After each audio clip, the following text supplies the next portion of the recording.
So Amazon is entering their name in the hat of cloud-based gaming businesses with Luna to compete against things like Google Stadia, xCloud, GeForce Now. And there's some differences here. There's some things going on. I want to talk about this today. Now, I have used Google Stadia. I've had an account with them since the beginning, and I blasted them. I was very disappointed with the service, just did not work for me. Over time, as I kept testing it, and more recently, it works perfectly fine for me. I'm actually fairly happy with the way the service works, but I'm not full in. I haven't bought into this completely. It's not replacing my normal gaming habits for a few reasons. One of the biggest ones is the game selection. There's not really a lot here. There's some interesting things. There's a bit of variety, but I'm just not seeing the numbers, the quantity of new games coming out on this. So it's left a little bit of wanting there. The other big problem, as you could probably already see for me anyway, is yeah, there's some games here where they're on sale, but anything else you're paying full price for. Sure, you do get some free games for being Stadia Pro member occasionally, every month there's a couple games or whatever. But I don't want to have to buy a game to access it. And then what if the service goes under and I don't have that game anymore? That's the one thing that I worry about, and I haven't bought any games on here. I've only played the free games, and while I've had some fun with them, the other issue is something like the one game that I was really excited for right here, Super Bomberman R Online Premium Edition. This was exclusive to them, I believe maybe a timed exclusive, with a huge online mode. Anytime I've gone on this game to try to play, there's nobody out there playing. So that's one of the problems. I have a friends list with a handful of people, and I never see anybody on. That's one of the big issues with some of these games that I might want to play, is I don't get to play them because there's nobody else out there to play those game modes. So that's a problem for me. Now, with Amazon Luna, it's not working the same as Google Stadia. It might be similar to other services like xCloud with the Xbox Ultimate Game Pass. You get access to all those games in xCloud.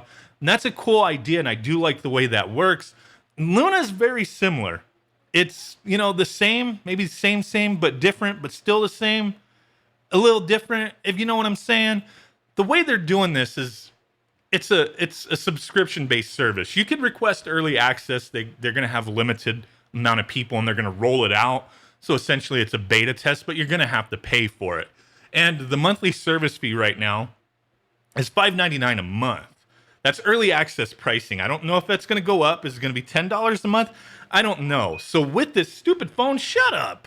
So with this, you get unlimited hours of play for paying that fee, a growing library of games, as should be expected, up to 1080p, 60 frames per second, 4K coming soon, so it's not available at launch. At launch for early access anyway. Stream on 2 devices at a time. Nice. Play on PC, Mac, Fire TV, and web apps for iPhone and iPad. So there you go. You got some interesting stuff here. And then the other thing you may be seeing right here is Ubisoft listed, coming soon. The way this is going to work is there's going to be channels, almost like cable, but it's video games. So you're subscribing to channels for different services that work through Amazon's cloud-based system here. Luna Plus is going to have about 50 games at launch. And then whenever Ubisoft comes out, I believe from what I've heard, that's supposed to be another 50 games. It's supposed to be 100 altogether. I might be getting that math a little wrong, but from what I had read, it was like 50 games from one, 50 from another for around 100 games. I mean, the math would say 100, but you know what I'm saying, an estimate, around 100 games. So we'll have to wait and see. We don't know what the price on Ubisoft is going to be. What if there's a Sega channel? What if there's, a Capcom channel? All these different channels that could get, added to this. Who knows? Those, you're going to start paying a lot of money a month. But hey, as long as you could select which one you want to use, who you want to be subscribed to, I could be down in that. If they kept it at $5.99 a month, this could be a hit if it works. But the problem is not everybody's able to embrace this. I've heard so many times people are like, cloud-based gaming is the future for the select few. Not everybody has high-speed internet. Not everybody has, unlimited data with their internet. Some of us do, some of us don't. I've heard from plenty of you guys out there, I have a data cap. I have certain restrictions. I can't even use this service until that kind of thing goes away and everybody has high speed internet.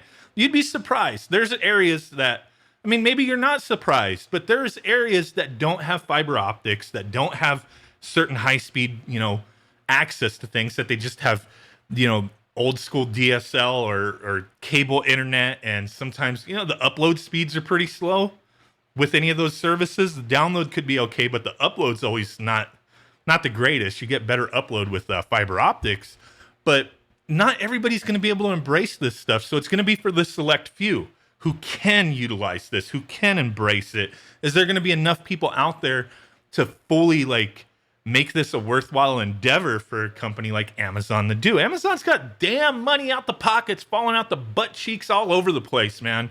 They got the money to invest in the spend on this. They have the infrastructure to do this with their cloud-based systems. So yeah, they can do it, but are people going to be able to utilize it? That's going to be the big thing. So we'll have to wait and see with that. They have this controller coming out. Oh, the other thing, they do have Twitch integration, which, like with Google Stadia, since the beginning, they were talking about YouTube integrations, and I haven't seen jack shit with that since. Like, oh, you're watching somebody on YouTube playing a game, you just click the thing and start playing it. I haven't seen that. Maybe it's there, maybe it's not. I just haven't seen it. But there was supposed to be so many integrations with that. These guys are saying they're going to have Twitch integrations as well. Watch popular Twitch streams directly from Luna. Go from watching to playing instantly. Okay, that's what I'm talking about. So they have a bunch of frequently asked questions down here. I'm not going to go through all this, but they're just talking about what's Luna Plus. It's their game channel, right? How long will early access price? Oh, here we go. We have information concerning the pricing that I did not know about. $5.99 a month. Introductory price is only available during early access. So for sure, it's going up. Your Luna Plus subscription will renew at the applicable monthly price after Luna early access is over. We'll notify you at least 30 days in advance. So we don't know what the full price is going to be. I mean, it was kind of, a given there that it's going to go up. So you're going to pay, if you get into this, you're paying to be a beta tester, essentially. You're getting a discount to be a beta tester. I guess that's the way it seems, right? I have to pay to beta test this, you motherfuckers, right? So they talk about a few things here. The other big thing is this damn controller. So, the internet speeds. Similar to Google Stadia, 10 Mbps, is the minimum. But I couldn't, if I had a 10 Mbps connection, I don't think this would work for me. I don't think Google Stadia would work for me. So I don't know. I mean, the higher, the better. They're saying 35 Mbps required for 4K. But the one thing you have to keep in mind, too, is just because you have a solid ass connection doesn't mean your speed, not your connection, that you have a solid ass speed, but doesn't mean your connection is going to be solid. What about everything else you have in your house that's connected? That bandwidth going on. So there's factors you got to keep in mind when trying to get the most out of a service like this. So yeah, there you go. The higher, the better. If you got 10, I wouldn't even bother with any of these services, to be honest with you. That's just my opinion. Take it or leave it. But they do have this controller that looks heavily inspired by the Pro controller from the Switch, the Xbox form factor. It works.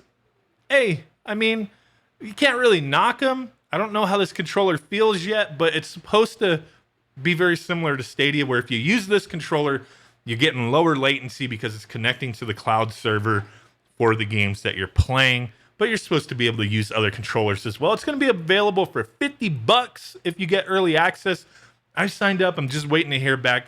A lot of times I have gotten early access with Amazon for certain things, so I'm hoping to be able to play this, test it out, and share my thoughts with you guys. So we'll have to wait and see. I'm interested, but I really, I realize it's not going to work for everybody. It's going to be hard for the masses to, embrace cloud gaming as being the future. The future is definitely not now. It's just not. Not everybody's able to play this stuff the way it's intended. So Cloud Direct gets you to your game faster. Luna controller uses Cloud Direct technology, reducing road trip latency by 17 to 30 milliseconds versus a local Bluetooth connection. So if you use a Bluetooth controller, you could use other controllers.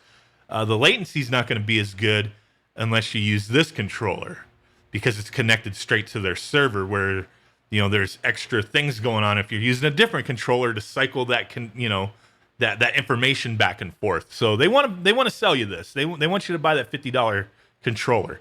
$50 for a controller. Okay, I mean, it's not crazy overpriced or anything. Alexa, integrations. Hey Alexa, let me play freaking Leisure Suit Larry freaking Anal Adventures or something, and boop, pops up and you're instantly playing. Okay, we expected that was the way it was going to go down. Got a little mic button there, menu button, little tiny nipple button,